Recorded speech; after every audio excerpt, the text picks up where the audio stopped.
ਦੋਸਤੋ ਕੋਵਿਡ ਦਾ ਕਹਿਰ ਨਿਰੰਤਰ ਵੱਧ ਰਿਹਾ ਹੈ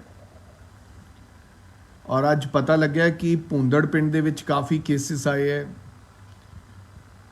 ਜਿਹੜੇ ਕਿ ਸੋਚ ਤੋਂ ਪਰੇ ਹੈ। ਸੋ ਐਗਜ਼ੈਕਟ ਮੇਰੇ ਕੋਲੇ ਫਿਗਰ ਤਾਂ ਹੈ ਨਹੀਂ ਬਟ ਕਹਿੰਦੇ ਆ ਲਗਭਗ 150 ਦੇ ਕਰੀਬ ਕੇਸਿਸ ਹੈਗੇ ਆ ਕਿਉਂਕਿ ਜਿੰਨੇ ਚਿਰ ਥੋਰਲੀ ਫਿਗਰ ਨਾ ਹੋਵੇ ਐਂਡ ਇਹ ਬੜਾ ਹੌਲੀ ਹੌਲੀ ਭਿਆਨਕ ਰੂਪ ਧਾਰ ਜਾਣਾ ਹੈ ਜੇ ਅਸੀਂ ਆਪਦੇ ਆਪ ਨੂੰ ਕੰਟਰੋਲ ਨਾ ਕੀਤਾ। ਮੈਂ ਤਾਂ ਹਮੇਸ਼ਾ ਪਿੰਡ 'ਚ ਜਦੋਂ ਜਾਂਦਾ ਮੈਂ ਉਹ ਮਾਸਕ ਲਾ ਕੇ ਰੱਖਦਾ ਜਾਂ ਥੋੜ੍ਹਾ ਜਿਹਾ ਡਰ ਜਾ ਰੱਖਦੇ ਆ ਸੈਨੀਟਾਈਜ਼ ਕਰਦੇ ਆ ਤਾਂ ਉਹ ਕਈ ਹੱਸਣ ਲੱਗ ਪੈਂਦੇ ਆ ਕਹਿੰਦੇ ਯਾਰ ਬੜਾ ਡਰਦਾ ਹੈ। ਸੋ ਡਰ ਮੈਨੂੰ ਲੱਗਦਾ ਕਿ ਚੰਗਾ ਹੁੰਦਾ ਔਰ ਡਰ ਦੇ ਅੱਗੇ ਸਿਆਣੇ ਕਹਿੰਦੇ ਜਿੱਤ ਹੁੰਦੀ ਹੈ ਤੇ ਜੇ ਡਰ ਕੇ ਚੱਲਾਂਗੇ ਤਾਂ ਅਸੀਂ ਜਿੱਤ ਜਾਵਾਂਗੇ ਕਰੋਨਾ ਦੀ ਲੜਾਈ। ਸੋ ਵਾਹਿਗੁਰੂ ਕਿਰਪਾ ਕਰਨਗੇ ਆਪੇ ਆਪ।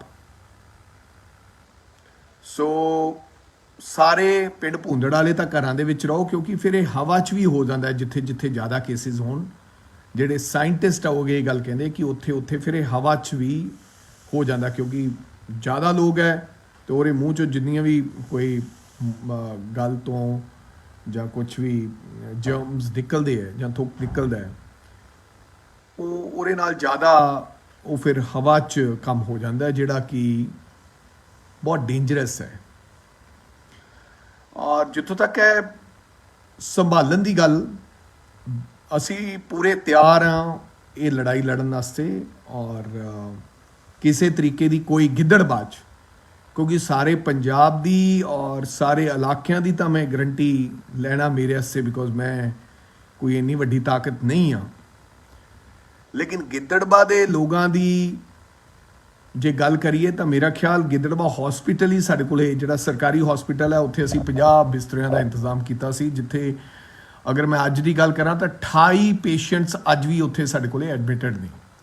11 ਪੇਸ਼ੈਂਟ ਦੇ ਲਗਭਗ ਅਸੀਂ ਅੱਜ ਰਿਲੀਜ਼ ਕੀਤੇ ਨੇ ਤੇ ਇਹ 28 ਪੇਸ਼ੈਂਟ ਇਕੱਲੇ ਗਿੱਦੜਬਾ ਦੇ ਨਹੀਂ ਹੈ ਈਵਨ ਕਿ ਇਹ ਮੁਕਤਸਰ ਡਿਸਟ੍ਰਿਕਟ ਚੋਂ ਨੇ ਕੋਈ ਮਲੋਟ ਦਾ ਵੀ ਹੈ ਕੋਈ ਮੁਕਤਸਰ ਦਾ ਵੀ ਹੈ। ਇੱਕ ਵਿਜੇ ਨਾਮ ਦਾ ਵਿਅਕਤੀ ਜਿਹੜਾ ਹਬੋਰ ਦਾ ਵੀ ਹੈ ਜਿਹੜਾ ਇੱਥੇ ਦਾਖਲ ਹੈ ਗਿੱਦੜਬਾ ਹਸਪੀਟਲ ਦੇ ਵਿੱਚ।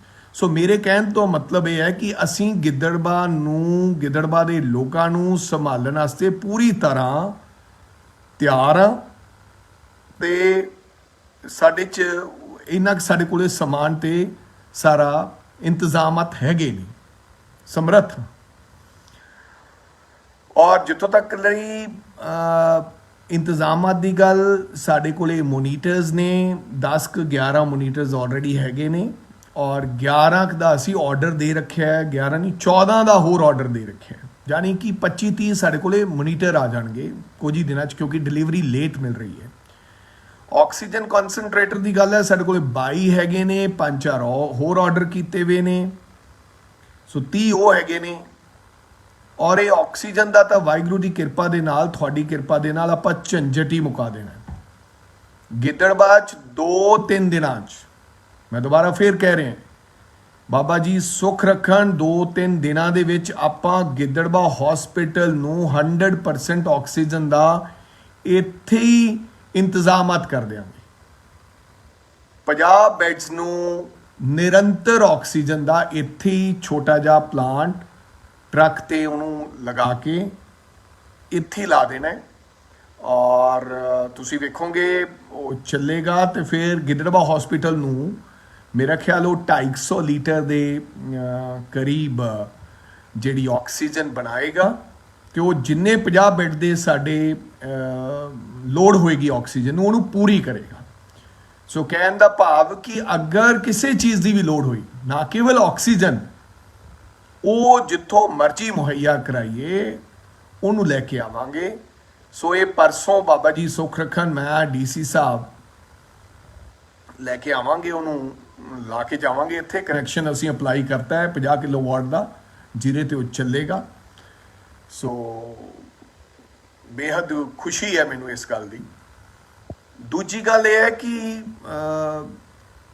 ਇਹ ਸਾਰੇ ਇੰਤਜ਼ਾਮਾਤ ਸਾਡੇ ਕੋਲੇ ਉਪਲਬਧ ਨੇ ਪਿੱਛੇ ਜੇ ਲੋਕ ਕਈ ਵੈਂਟੀਲੇਟਰਸ ਦੀ ਗੱਲ ਕਰਦੇ ਸੀ, ਵੈਂਟੀਲੇਟਰਸ ਦੀ ਕੋਈ ਦਿੱਕਤ ਨਹੀਂ ਹੈ। ਵੈਂਟੀਲੇਟਰਸ 5-6-7 ਲੱਖ ਰੁਪਏ ਦਾ ਆਏਗਾ, ਕਿੱਥੋਂ ਵੀ ਅਰੇਂਜ ਕਰ ਸਕਦੇ ਹਾਂ ਅਸੀਂ ਲੋਕ।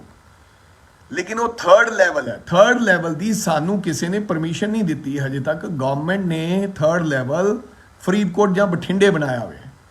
ਸੋ ਥਰਡ ਲੈਵਲ ਮਤਲਬ ਵੈਂਟੀਲੇਟਰ ਵਾਲਾ, ਜਿਹੜੇ ਮੈਨੂੰ ਲੱਗਦਾ ਕਿ ਜਿਹਨੂੰ ਜ਼ਿਆਦਾ ਹਾਲਤ ਖਰਾਬ ਹੋ ਜਾਂਦੀ ਹੈ, ਜੇ ਸਾਨੂੰ ਉਹ ਪਰਮਿਸ਼ਨ ਦੇਤੀ ਤਾਂ ਅਸੀਂ ਉਹ ਵੀ ਇੱਥੇ ਸ਼ੁਰੂ ਕਰ ਦਿਆਂਗੇ ਤੇ ਅਸੀਂ ਅਰੇਂਜ ਕਰਾ ਲਾਂਗੇ ਵੈਂਟੀਲੇਟਰਸ, ਨੋ ਪ੍ਰੋਬਲਮ ਐਟ ਆਲ। ਇਵੇਂ ਥਰਡ ਸਾਡੇ ਪ੍ਰਾਈਵੇਟ ਹਸਪੀਟਲਸ ਨੇ ਵੀ, ਔਰ ਮੈਂ ਉਹਨਾਂ ਨੂੰ ਵੀ ਹਦਾਇਤ ਕੀਤੀ ਹੈ ਕਿ ਕਿਰਪਾ ਕਰਕੇ ਇਹ ਨਾ ਹੋਵੇ ਕਿ ਬਠਿੰਡਾ ਦੇ ਅੰਦਰ ਅਗਰ ਕੋਈ 40,000 ਰੁਪਇਆ ਲੈ ਰਿਹਾ ਕਿ ਤੁਸੀਂ ਵੀ 40,000 ਰੁਪਇਆ ਲੈ ਰਹੇ ਹੋ। ਔਰ ਮੈਨੂੰ ਹਸਪੀਟਲਸ ਦੇ ਡਾਕਟਰ ਸਾਹਿਬਾਨਾਂ ਨੇ 3 ਲੋਕ ਇਲਾਜ ਕਰ ਰਹੇ ਨੇ, ਉਹਨਾਂ ਨੇ ਵਾਅਦਾ ਕੀਤਾ ਕਿ ਅਸੀਂ ਜੈਨੂਅਨ ਰੇਟਸ ਲੈ ਰਹੇ ਹਾਂ, 7-8 ਹਜ਼ਾਰ 9,000 ਰੁਪਇਆ ਲੈ ਰਹੇ ਹਾਂ ਅਸੀਂ। ਇਸ ਤੋਂ ਵੱਧ ਕੋਈ ਕਿਸੇ ਨੂੰ ਜ਼ਿਆਦਾ ਪੈਸੇ ਲੈ ਰਿਹਾ, ਕਿਸੇ ਤੋਂ ਚਾਰਜ ਕਰ ਰਿਹਾ ਤਾਂ ਕਿਰਪਾ ਕਰਕੇ ਜ਼ਰੂਰ ਮੈਨੂੰ ਦੱਸਿਓ ਜੀ, ਅਸੀਂ ਉਹਨਾਂ ਨਾਲ ਗੱਲ ਕਰਾਂਗੇ ਔਰ ਉਹਨਾਂ ਨੂੰ ਕਵਾਂਗੇ ਕਿ ਇਹ ਕੰਮ ਨਾ ਕਰੋ। ਬੇਸ਼ੱਕ ਡਾਕਟਰਸ ਬਹੁਤ ਚੰਗਾ ਕੰਮ ਕਰ ਰਹੇ, ਲੇਕਿਨ ਉਹਨਾਂ ਨੂੰ ਨਾਲ ਦੀ ਨਾਲ ਮੇਰੀ ਇਹ ਵੀ ਬੇਨਤੀ ਹੈ ਕਿ ਬਿਲਕੁਲ ਕਿਸੇ ਤੋਂ ਵੱਧ ਪੈਸੇ ਤੁਸੀਂ ਚਾਰਜ ਨਹੀਂ ਕਰੋਗੇ। ਔਰ ਤੀਜੀ ਗੱਲ, ਅੱਜ ਖਬਰ ਲੱਗੀ ਸੀ ਲੈਬੋਰਟਰੀ ਟੈਸਟ ਹੋ ਰਹੇ ਨੇ ਲੋਕਾਂ ਦੇ, ਜਿਹਦੇ ਵਿੱਚ ਕਰੋਨਾ ਜਿਹੜੀਆਂ ਅਨਆਥੋਰਾਈਜ਼ਡ ਲੈਬੋਰਟਰੀਜ਼ ਨੇ ਉਹ ਟੈਸਟ ਕਰ ਰਹੀਆਂ ਨੇ, ਲੇਕਿਨ ਉਹ ਟੈਸਟ ਤੋਂ ਬਾਅਦ ਦੱਸਦੀਆਂ ਵੀ ਨਹੀਂ ਕਿ ਸਾਡੇ ਕੋਲ ਕਿੰਨੇ ਕੇਸਿਸ ਆਏ, ਕਿਉਂਕਿ ਉਹ ਅਨਆਥੋਰਾਈਜ਼ਡ ਨੇ। ਮੇਰੀ ਬੇਨਤੀ ਹੈ ਉਹਨਾਂ ਅਨਆਥੋਰਾਈਜ਼ਡ ਲੈਬੋਰਟਰੀਜ਼ ਵਾਲਿਆਂ ਨੂੰ, ਆਈਦਰ ਤੁਸੀਂ ਟੈਸਟ ਨਾ ਕਰੋ, ਅਗਰ ਟੈਸਟ ਕਰਨੇ ਹੈ ਤਾਂ ਕਿਰਪਾ ਕਰਕੇ ਸਾਨੂੰ ਡਿਸਕਲੋਜ਼ ਕਰੋ ਕਿ ਇੰਨੇ ਲੋਕ ਜਿਹੜੇ, ਤਾਂ ਜੋ ਅਸੀਂ ਉਹਨਾਂ ਦਾ ਇਲਾਜ ਕਰ ਸਕੀਏ। ਤੁਸੀਂ ਟੈਸਟ ਕਰਕੇ ਘਰੇ ਭੇਜ ਦਿੰਦੇ ਹੋ, ਉਹਨੂੰ ਦੱਸ ਦਿੰਦੇ ਹੋ, ਸਾਨੂੰ ਪਤਾ ਨਹੀਂ ਲੱਗਦਾ, ਅਸੀਂ ਕਿੱਦਾਂ ਇਲਾਜ ਕਰਾਂਗੇ ਉਸ ਵਿਅਕਤੀ ਦਾ।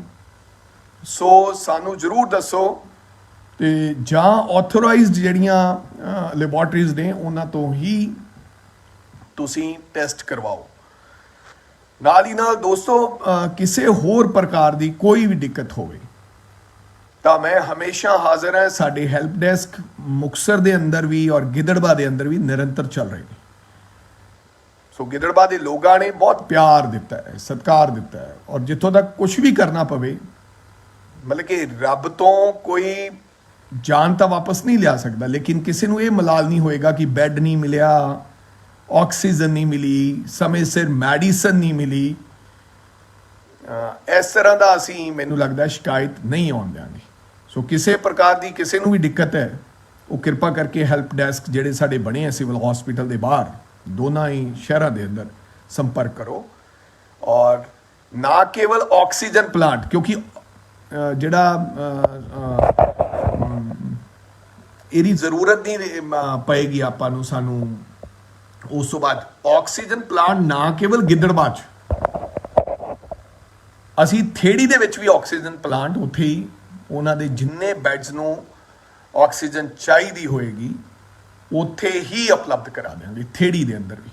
ਸੋ ਇਹ ਦੋਵੇਂ ਜਿਹੜੇ ਯੂਨਿਟ ਹੈ ਉਹ ਅਸੀਂ ਤਕਰੀਬਨ 3-4 ਦਿਨਾਂ ਦੇ ਵਿੱਚ ਬਾਬਾ ਜੀ ਸੁੱਖ ਰੱਖਣ ਇੰਸਟਾਲ ਕਰ ਦਿਆਂਗੇ, ਕੋਈ ਦਿੱਕਤ ਨਾ ਆਵੇ। ਸਰਕਾਰ ਮਿਲ ਕੇ ਤੇ ਸਾਥੀਆਂ ਨਾਲ ਮਿਲ ਕੇ, ਕਿਉਂਕਿ ਮੈਂ ਪਰਸੋਂ ਦੱਸੂਗਾ ਕਿ ਇਹ ਆਕਸੀਜਨ ਦਾ ਇੰਤਜ਼ਾਮਾਤ ਕਿੱਥੋਂ ਕੀਤਾ। ਮੇਰੇ ਬਹੁਤ ਹੀ ਸਤਿਕਾਰਯੋਗ ਨੇ, ਜਿਨ੍ਹਾਂ ਨੂੰ ਮੈਂ ਪਿਆਰ ਨਾਲ ਮਾਮਾ ਜੀ ਕਹਿੰਦਾ, ਮੈਂ ਉਹਨਾਂ ਨੂੰ ਬੇਨਤੀ ਕੀਤੀ ਕਿ ਇਹ ਬੜਾ ਜ਼ਰੂਰੀ ਹੈ। ਸੋ ਉਹਨਾਂ ਨੇ ਪਹਿਲੇ ਹੱਲੇ ਮੈਨੂੰ ਕਿਹਾ ਕਿ ਨਹੀਂ ਠੀਕ ਹੈ, ਕਿਉਂਕਿ ਨਿੱਕੇ ਹੁੰਦੇ ਉਹਨਾਂ ਦੀ ਗੋਦੀ 'ਚ ਖੇਡੇ। ਸੋ ਮੈਨੂੰ ਸਵਾਦ ਆ ਗਿਆ ਉਹਨਾਂ ਨੇ ਜਦੋਂ ਮੈਨੂੰ ਕਿਹਾ ਕਿ ਠੀਕ ਹੈ ਡਨ। ਪਹਿਲੇ ਹੱਲੇ ਹੀ ਉਹਨਾਂ ਨੇ ਕਿਹਾ ਕਿ ਗਿੱਦੜਬਾਹ ਵਾਸਤੇ ਵੀ ਕਹਿੰਦਾ ਹੋਰ ਦੱਸ। ਮੈਂ ਕਿਹਾ ਇੱਕ ਥੇੜੀ ਵੀ ਲਾ ਦਿਓ, ਉਹ ਵੀ ਗਿੱਦੜਬਾਹ ਦਾ ਹਿੱਸਾ, ਬੇਸ਼ੱਕ ਉਹ ਮਲੋਟ ਚਲਾ ਗਿਆ, ਪੁਰਾਣਾ ਗਿੱਦੜਬਾਹ 'ਚ ਹੀ। ਸੋ ਦੋਵਾਂ ਥਾਵਾਂ ਤੇ ਹੀ ਸਾਡੇ ਆਕਸੀਜਨ ਜਿਹੜੇ ਹੈ, ਦੋਵਾਂ ਸਰਕਾਰੀ ਹਸਪੀਟਲਸ ਨੂੰ ਆਕਸੀਜਨ ਮੁਹੱਈਆ ਕਰਾਉਣ ਵਾਸਤੇ ਅਸੀਂ ਪੂਰੇ ਕਰਾ ਦਿਆਂਗੇ। ਸੋ ਨਾਮ ਦੱਸੂਗਾ ਪਰਸੋਂ ਜਦੋਂ ਪਲਾਂਟ ਲੱਗ ਜਾਣਗੇ। ਸੋ ਮੈਂ ਉਹਨਾਂ ਦਾ ਵੀ ਬਹੁਤ ਧੰਨਵਾਦੀ ਹਾਂ ਕਿ ਜਿਨ੍ਹਾਂ ਨੇ ਮੇਰੀ ਇੱਕ ਜ਼ੁਬਾਨ ਤੇ ਫੁੱਲ ਚੜਾਏ। ਤੋ ਇਸ ਤੋਂ ਬਾਅਦ ਆਕਸੀਜਨ ਕਨਸੈਂਟਰੇਟਰ ਦੀ ਜ਼ਰੂਰਤ ਨਹੀਂ ਪਊਗੀ, ਉਹ ਸਾਡੇ ਕੋਲ ਵਾਧੂ ਰਹਿ ਜਾਣਗੇ। ਜੇ ਇਸ ਤੋਂ ਵੱਧ ਵੀ ਕੁਝ ਕਰਨਾ ਹੋਇਆ ਤਾਂ ਅਸੀਂ ਕਰ ਸਕਦੇ। ਸੋ ਤੁਹਾਡਾ ਧੰਨਵਾਦ, ਔਰ ਉਮੀਦ ਕਰਦਾ ਹਾਂ ਡਰ ਦੇ ਅੱਗੇ ਜਿੱਤ ਹੈ। ਤੁਸੀਂ ਲੋਕ ਘਰਾਂ 'ਚ ਰਹੋਗੇ, ਐਵੇਂ ਕਈ ਮੇਰੇ ਵਰਗੇ ਬਿਨਾਂ ਫਜ਼ੂਲ, ਬਿਨਾਂ ਕੰਮ ਤੋਂ, ਬਿਨਾਂ ਕਿਸੇ ਚੀਜ਼ ਤੋਂ ਬਾਜ਼ਾਰਾਂ 'ਚ ਤੁਰੇ ਫਿਰਦੇ ਹੈ। ਇਹ ਜਾਨ ਬਹੁਤ ਪਿਆਰੀ ਹੈ ਦੋਸਤੋ। ਕੱਲ ਮੇਰੇ ਦੋਸਤ ਮੇਰੇ ਬੌਸ ਰਾਜੀਵ ਸਾਤਵ ਜੀ ਜਿਹੜੇ ਆਲ ਇੰਡੀਆ ਯੂਥ ਕਾਂਗਰਸ ਦੇ ਪ੍ਰੈਜ਼ੀਡੈਂਟ ਸਨ, 2 ਵਾਰ ਐਮਐਲਏ ਰਹੇ, ਹੁਣ ਰਾਜ ਸਭਾ ਮੈਂਬਰ ਸੀ, ਸੀਡਬਲਯੂਸੀ ਮੈਂਬਰ ਸੀ, ਉਹਨਾਂ ਦੀ ਮੌਤ ਹੋ ਗਈ ਹੈ। 46 ਸਾਲਾਂ ਦੀ ਉਮਰ ਸੀ। ਇਹ ਕੋਈ ਮਜ਼ਾਕ ਨਹੀਂ ਹੈ ਦੋਸਤੋ। ਅੱਜ ਮੈਨੂੰ ਕੋਈ ਕਹਿ ਰਿਹਾ ਸੀ ਅਜੇ ਜਡੇਜਾ ਜੀ ਕ੍ਰਿਕਟਰ ਦੀ ਮੌਤ ਹੋ ਗਈ। ਯੰਗਸਟਰ ਮੁੰਡੇ ਜਿਹੜੇ ਆਪਦੇ ਆਪ ਨੂੰ ਇਹ ਸਮਝਦੇ ਆ ਕਿ ਸਾਨੂੰ ਕੁਝ ਨਹੀਂ ਹੁੰਦਾ, ਉਹਨਾਂ ਦੀਆਂ ਉਹ ਜਾਨਾਂ ਜਾ ਰਹੀਆਂ। ਸੋ ਮੇਰੀ ਬੇਨਤੀ ਹੈ ਸਾਰੇ ਭਰਾਵਾਂ ਨੂੰ ਕਿ ਕਿਰਪਾ ਕਰਕੇ ਯਾਰ ਥੋੜਾ ਧਿਆਨ ਰੱਖੋ ਤੇ ਬੇਫਜ਼ੂਲ ਘਰਾਂ ਚੋਂ ਬਾਹਰ ਨਾ ਨਿਕਲੋ। ਆਪਾਂ ਇੱਕ ਦੂਜੇ ਦੇ ਕੰਮ ਟੈਲੀਫੋਨਾਂ ਤੇ ਵੀ ਕਰ ਸਕਦੇ ਹਾਂ। ਸੋ ਜਿਹੜੇ ਇਸ ਜੰਗ ਦੇ ਵਿੱਚ, ਇਸ ਕਰੋਨਾ ਦੀ ਮਹਾਮਾਰੀ ਦੇ ਵਿੱਚ ਇਸ ਦੁਨੀਆ ਤੋਂ ਚਲੇ ਗਏ, ਮੈਂ ਉਹਨਾਂ ਨੂੰ ਆਪਦੀ ਸ਼ਰਧਾਂਜਲੀ ਅਰਪਿਤ ਕਰਦਾ। ਔਰ ਜਿਹੜੇ ਲੜਾਈ ਲੜ ਰਹੇ ਨੇ, ਹਸਪਤਾਲਾਂ 'ਚ ਪਏ ਨੇ, ਮੈਂ ਉਹਨਾਂ ਦੀ ਅਰਦਾਸ ਕਰਦਾ ਕਿ ਇਹ ਸੱਚੇ ਪਾਤਸ਼ਾਹ ਉਹਨਾਂ ਨੂੰ ਚੜ੍ਹਦੀ ਕਲਾ ਬਖਸ਼ੀ ਤੇ ਉਹ ਤੰਦਰੁਸਤ ਹੋ ਕੇ ਆਪਦੇ ਘਰਾਂ ਨੂੰ ਪਰਤਣ। ਇਹ ਬੜਾ ਔਖਾ ਘੜਾ ਹੈ, ਔਖੀ ਘੜੀ ਹੈ, ਤੇ ਆਪਾਂ ਸਾਰਿਆਂ ਨੇ ਰਲ ਮਿਲ ਕੇ ਇਹਦੇ ਵਿੱਚੋਂ ਨਿਕਲ। ਸੋ ਉਮੀਦ ਕਰਦਾ ਕਿ ਆਪਾਂ ਜ਼ਰੂਰ ਇਹ ਲੜਾਈ ਜਿੱਤਾਂਗੇ। ਤੁਹਾਡਾ ਸਾਰਿਆਂ ਦਾ ਧੰਨਵਾਦ। ਵਾਹਿਗੁਰੂ ਜੀ ਕਾ ਖਾਲਸਾ, ਸ਼੍ਰੀ ਵਾਹਿਗੁਰੂ ਜੀ ਕੀ ਫਤਿਹ। ਪਰਮਾਤਮਾ ਨੂੰ ਯਾਦ ਰੱਖਦੇ ਹੋਏ ਤੇ ਸੱਚੇ ਪਾਤਸ਼ਾਹ ਦਾ ਨਾਮ ਲੈਂਦੇ ਹੋਏ ਆਪਾਂ ਇਹ ਲੜਾਈ ਜਿੱਤਣੀ ਹੈ। ਧੰਨਵਾਦ। ਸਤਿ ਸ਼੍ਰੀ ਅਕਾਲ।